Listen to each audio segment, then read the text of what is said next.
Hello, everybody. Vincent is back. And of course, I'm back to share my spiritual journey out of the Watchtower Society, out of Jehovah's Witnesses. And I want to share my entire journey from the very beginning to where I am today. So, what are we going to talk about today? Well, we're going to get into that analogy that I wanted to use of the Star Wars movie. Now, before we get into that, I just need to say this, that anytime I make a video, like there was one video I made about the realities and fantasies, uh, things that I thought about when I was in the Watchtower Society. Any video I make is not the definitive video, meaning it's not all I have to say about that subject. A lot of times, I'll be thinking about various things that affected me in the Watchtower Society, and I'll want to share them. But there's so much to add to those things. I mean, just like we mentioned, the body of elders. I have a lot to say about that, and we will talk about that later, about the dynamics of an elder body, what the politics looks like, what happens on these bodies. And again, I'm going to be sharing many of my experiences in connection with these things. So never think that one video is all I'm going to say about a subject. No, that's actually not even possible. So keep that in mind. All right, today we are going to, again, talk about our analogy. Now, why would I use a movie to uh, share my story? Well, first of all, I think it's fun. I mean, when I was growing up, when that movie came out, uh, I enjoyed it as a kid. I mean, I was a spiritual little boy, and I would look at that movie through the eyes of a witness. Like, to me, in the movie, and like I said, you don't have to see the movie. We'll talk about what each thing means. But in the movie, you had this evil emperor at the very top. He was the essence of evil. And so when I was growing up as a kid, I always thought of that as Satan up there. And then, of course, you had your spiritual ones, the Jedi, in the movie. And I always viewed that as like the spiritual people within the organization who wanted to fight off these forces of evil. So that's why I'm using the analogy, because it's the way I grew up and it's the way I thought. And so much of that movie, that movie in my mind and to many people from our time, it was like the definitive movie of good versus evil. Not just because it was good versus evil, but it was spirituality versus evil. And there's very few movies that capture that storyline. So that's why we're going to use that analogy. So let's begin with that analogy. Now, in the movie, like I say, you may never have seen the movie, but we'll explain each thing. It's very simple. At the very top of evil in the movie was the evil emperor.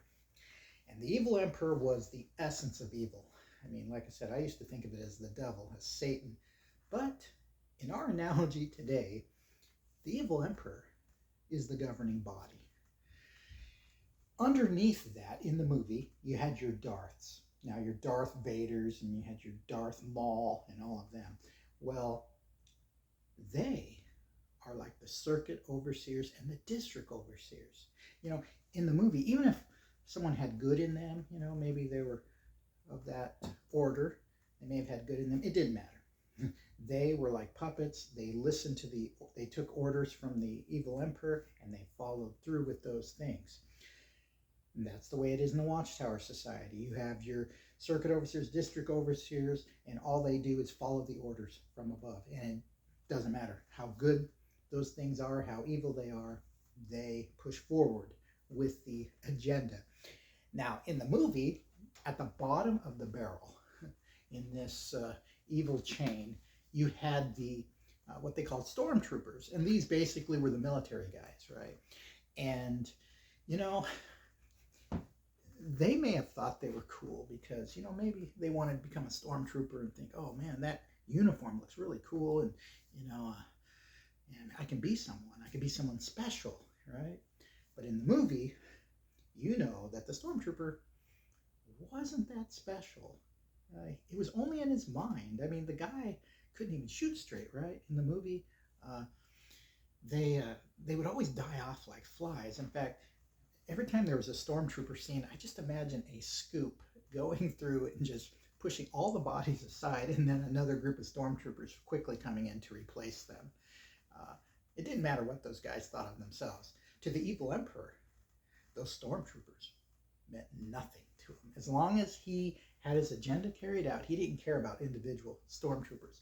Well, in my mind, those stormtroopers were like the elder bodies.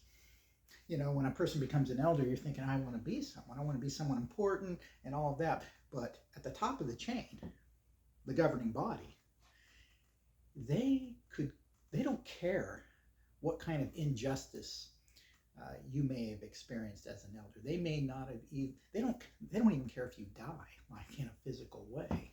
You know, what they don't want is for you, if you're a spiritual man or woman, they don't want anyone causing any kind of commotion, stirring up any trouble, because they want their business to operate, you know, smoothly. So that's how I looked at the movie. You know, to me, that is how the Watchtower Society operates. Okay, now in the movie, you had these individuals that were called Jedi, and these were your spiritual people. These were the true essence of spirituality. All through the movie, they were fighting off the forces of evil, and they usually operated alone. They operated alone for a few reasons, because they believed that they were on the good side, right? They had this force. They felt that because they represented the good, because they had power behind them, that they didn't have to always operate as a group, as an army. They felt powerful. But at the same time, they knew there was few of them. There was very few of them. And the evil emperor at the top really wanted to kill off all the Jedi because they were spiritual. And that was a threat to his existence. Well, now let's look at that through the Watchtower lens. Let's just be honest. And I mentioned this in the Realities and the Fantasies video, that if you were spiritual, you were like one of the prophets of old. You operated alone. Now, there were other people that were spiritual, but as we said, they were very rare, right? So for the most part, you operated alone. But even though you operated alone, you felt pretty confident, as far as not so much that you were going to have success in what you wanted to accomplish, but you felt confident that you knew that what you were doing was right on a spiritual level. All right. Now, in the movie, like I said, they were always fighting off these forces of evil. In the movie, these Jedi, they also acknowledged that evil could exist on all levels. They didn't care. They weren't loyal to anything except to this force, right? That's what they felt was important, right? So in the organization, if you were a spiritual man or a woman, and in this case, I'm really looking at things through the eyes of an elder. So if you were an ex-JW elder and you were truly spiritual, of a spiritual mind, you know this is true, that you could believe that it was God's organization. However, you realize that evil could exist on all levels. You were never really loyal to the entire organization at any one time. I mean, a true spiritual person realized that the entire governing body could be evil. But it was still God's organization, right? And you always believed that eventually evil would be replaced by good if it was God's plan, right? But so that's why you were always at war. It didn't matter if you were dealing with circuit overseers, didn't matter if you were dealing with elders, didn't matter who you were dealing with. You always believed that position, rank, the organization really wasn't your focus. Your focus was on spiritual things, and you felt good about your fight within the Watchtower Bible and Tract Society. Now, what's interesting is in the movie, these spiritual men, these Jedi, they would recognize, remember what we said about the Watchtower Society, the Watchtower said that you can a spiritual person recognizes spirituality in himself and in others. Well, in the movie, it was the same way. The spiritual Jedi, they recognized who was one of their own. They recognized who their fellow Jedi were.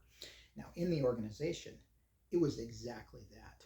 What many did not understand is that the spiritual men and women, but I'm talking men because I'm thinking more of elders, ministerial servants, you would naturally know who was truly spiritual, and you would gravitate to each other. I mean, we would have these get-togethers, these gatherings. You know how witnesses are. They at times they'll get together, a bunch of you, and or as an elder or as a ministerial servant, you always enjoyed working by yourself in a car group with one of these spiritual Jedi individuals within the organization. Why is that? Because that's where you had your meetings. And this is true. If you're an ex-JW elder, or if you were once a ministerial servant, this is true. What would you talk about with each other? A lot of times it was, some people would view this as gossip, but it wasn't gossip because you were sincere as a spiritual person. You hated what you seen going on in the organization. Even if you felt it was God's organization, that didn't make what the people were doing right. You understand that. So you would get together and you would discuss, Brother Elder over here who is merciless. You would be talking about Brother Authoritarian who wanted to boss everybody around and who wanted to control their lives and look down upon everybody. You would discuss these people and you would talk about how these elders should not be elders. They needed to be removed. But you always felt defeated. Just like in the movie, The Jedi, you just felt like you just couldn't take care of the situation. So sometimes you were just frustrated, and so you had to deal with this on a personal level. You thought, well, what can I do to make this environment better? So you would talk about all these things. You would talk about the field ministry. You would talk about talks. You would talk about how you wanted to somehow, some way, change the chemistry of the elder body or the whole body of servants, ministerial servants and elders. And these things happened all the time. If you were an elder or a ministerial servant that had a spiritual mind, you were always at war with people within the organization because of spirituality. It was a spiritual war. This wasn't about you trying to be someone or outshining someone. You truly were spiritual. And this really was a spiritual problem that you were fighting. So you would have these meetings because you recognized spirituality in individuals. You knew who else was thinking about these things. And here's what's interesting about this. When I was an elder, I was on an elder body, and I just want to say, and I don't know if I mentioned this before, but when you're an elder, like I was an elder in one congregation for the most part, but that body of elders always changed. You'd have different coordinators. You'd have elders that perhaps died. You would have new elders come in. So the elder body was constantly changing. So you could say that I served on many bodies of elders, and each body of elder had a whole different personality, had a completely different chemistry there, different dynamics. Okay, on one body of elders though, which I was on for a long time, there were spiritual men in there, but they were tired spiritually.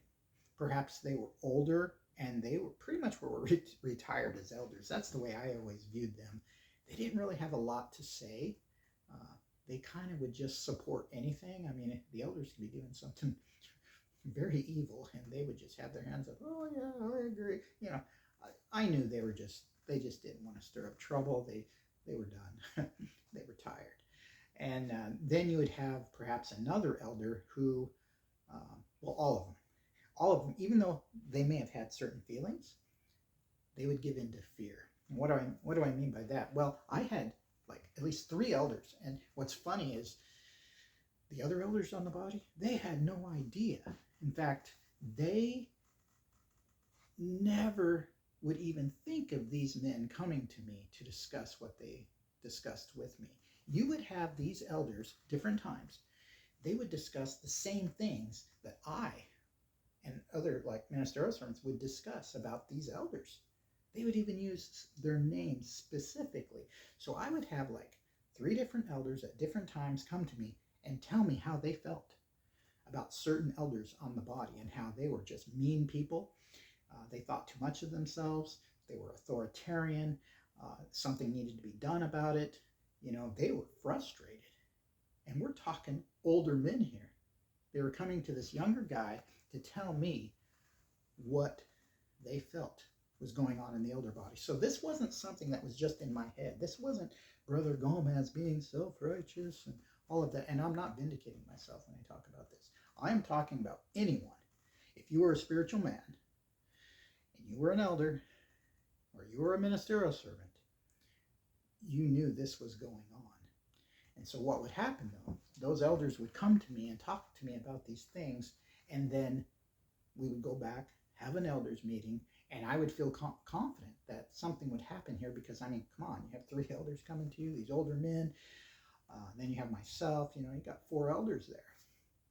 But they would oftentimes give in to fear, and they would not follow through with what they said they were going to do. In fact, there was one time, one of the elders, who was a little bit younger than the other 2 elders, his story would be completely the opposite of what he told me in private. And honestly, I do not hold it against these men, what they did, because they just gave into fear.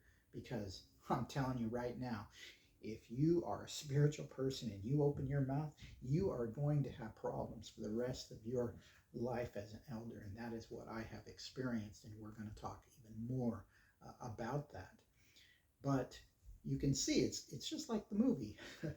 You know, these men and other ministerial servants, we would meet together, we would talk about all of these things, and you begin to see that it wasn't just you. It was all spiritual men felt the same way. And spiritual women, of course, they're fighting the war differently, but their feelings are the same. They may have even seen what was going on in the elder body. They knew it was evil, but they kept it to themselves, or perhaps talked to other, you know, women about it. So it was just a constant war. You were always fighting the forces of evil within the organization. And like I said, the spiritual person believed that evil could exist on all levels. Remember I talked to you about how, I think it was in one of my earlier videos, how I sent that letter to the governing body.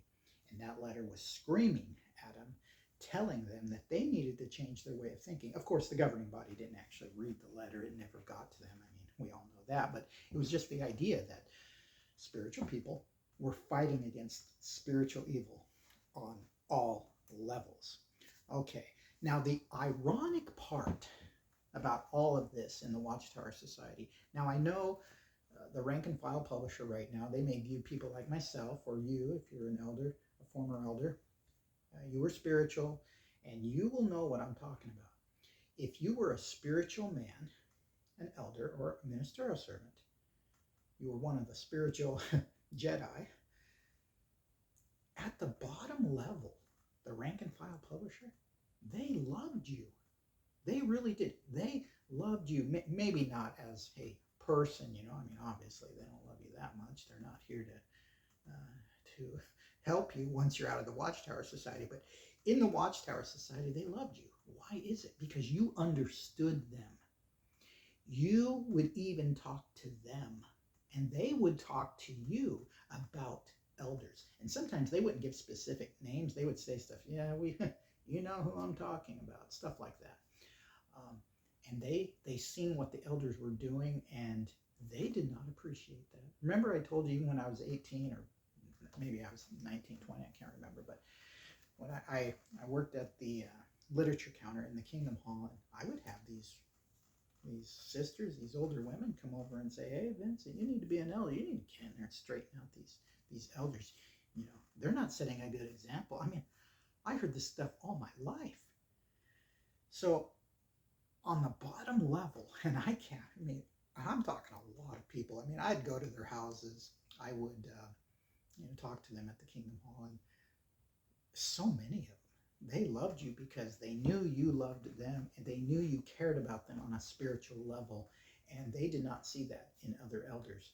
Now, that doesn't mean that I'm elevating myself. Like I said, if you were a spiritual man or a woman and in the Kingdom Hall, you know exactly what I'm talking about. Because we're all the same. We're all people. The publisher was just like me, you know. I wanted relief, in my daily life, and I came to the Kingdom Hall for relief, to find spiritual encouragement from these elders, and of course, I didn't receive it. Well, neither did the people in the congregation either, and so because they couldn't always experience that relief, that refreshment, they appreciated those that would, like I said, protect them from other elders. I know that seems crazy. That seems crazy if you're a Jehovah's Witness and you were actually listening to this. Of course, most likely that's not the case. But if you're a Jehovah's Witness listening to this, you would think that this is all self-righteousness and all of that. But it's not. We were fighting a spiritual war all of the time that we were in the Watchtower Society. Now we're going to talk a little bit more about that too. Let's take a few more minutes to talk about this. I give this channel a title. It's JW, XJW Freedom, pretty generic title. But the real theme running through all of this is Watchtower Society versus the spiritual man and woman. And that's what this whole channel is about, is how all of us, if we were of a spiritual mind in the Watchtower Society, like I said in this analogy, we were always at war. And the Watchtower Society, I'm just going to say it, again, the way it is. The Watchtower Society hated spiritual men and women. And the elder bodies would act just like Mother. If the elder body did not have enough spiritual men, they hated true spiritual men, because a spiritual man truly believed in the scriptures. He wanted to follow through with what God said. He wanted to follow through even with what the organization said if it didn't harm the people. But the body of elders, they would view that person as independent, as a person who's thinking more of himself than what is necessary. You weren't humble, all of these types of things. And what's interesting is that the Watchtower Society, it wanted you to view yourself as a spiritual person. It wanted you to grow to a certain level of spirituality. But then as soon as you thought you were spiritual, then they wanted to kick you down, strip you of all your dignity, and say that you should never act independent. You should throw all of your feelings, all of your opinions out the door and submit to the governing body and everything they say. That's why they hated spiritual people. So that's really what the theme of all of this is. All of the videos. It's about how we were always at war with the organization and with all of the lack of spirituality that existed within that organization. So how did I fight personally these forces of evil within the Watchtower Society? Now, we're going to talk about that in my next video. We're going to start getting into some of the nitty-gritty of how I did that in the Watchtower Society. But why am I sharing these things? Is it because I just want people to know what I did? Is it because I want to prove myself, the type of person I was in the Watchtower Society? No, it is not like that at all. This is all part of my spiritual journey. And I'm just going to be honest with you right now. And we're going to talk about this later. I actually abandoned God. I put God on a shelf for a couple of years. And we're going to talk about that much later, why that happened, and how that all went down, and how I recovered from that. And that's why I'm talking about these things that I am, as far as how did I fight these forces of evil in the Watchtower. In fact, after you listen to some of these things, you're going to say, whoa, this guy that's been fighting the forces of evil, how could he have ever have shelved God, abandoned God? Well, it's because I did not reflect on the kind of person I was in the Watchtower Society. After you suffer spiritual abuse, you ask yourself, who am I, right? And a lot of time, and what I did, I answered that question. with the wrong information. I went back to like, what did I want to do as a child? What did I want to do as a teenager? And I began to think that that was who I was. But later on, I began to meditate on the kind of person I really was in the Watchtower Society. You see, the answer to that question, who am I? See, I answered it wrong. And so that's why I shelved God. I mean, it's one of the reasons. You're going to see that there are other reasons as well. But I shelved God. I did not answer that question correctly. So now when I go back and I talk about the things I did, the things I said, the way I fought this war on a personal level, I am sharing that story because that's really just me meditating on the kind of person I really was in the Watchtower Society, because the Watchtower Society wants to hide your identity. It always wants you to feel like a bad person because you are fighting this war. That's why they use those words like, he's acting independent. He thinks more of himself. He's not humble. He's not this, he's not that. And that's not true at all. You were acting according to the person that you were. You were acting as a spiritual man or a woman that appreciated the scriptures, loved God, loved Christ, and you didn't view spirituality as something that was a status symbol. I mean, spirituality is pretty simple. You love God, you love Christ, you love the Bible, you love the scriptures, and you think about those things day in and day out, and that just naturally flows downhill. You treat everybody with love. Of course, you're not perfect at it, but for the most part, yeah, that's how you live your life. But the Watchtower Society always wanted to put the spiritual man in a bad light. So that's why I'm going to share all of that information with you. It's my journey. It's the way things really went down. And by reflecting on these things, I have come a long ways as a follower of Christ. And what I'm hoping is when you listen to what follows, that you're going to see perhaps yourself in that. Now, you may not have had a chance to say the things that I did or do the things that I did. That's really not the point. I mean, even if you're a woman and you were spiritual in the organization, you may have thought exactly what I did. You may have wanted to do the things that I did. And if you're an elder, if you are an ex-witness and you once were a spiritual elder, you're going to see like, wow, maybe I didn't have a chance to do what he did, but man, I sure felt that way. And that is what I'm hoping. As I share my story, I want you to think about how your life perhaps related to what I am sharing. So anyway, we're going to have, it's going to get very crazy as we continue on in this fight against the forces of evil. As I said, I love saying that in connection with the Watchtower Society. It's so appropriate, isn't it? So we're going to share my personal story in the next video, and it's going to take a few videos to share all of my thoughts concerning this fight.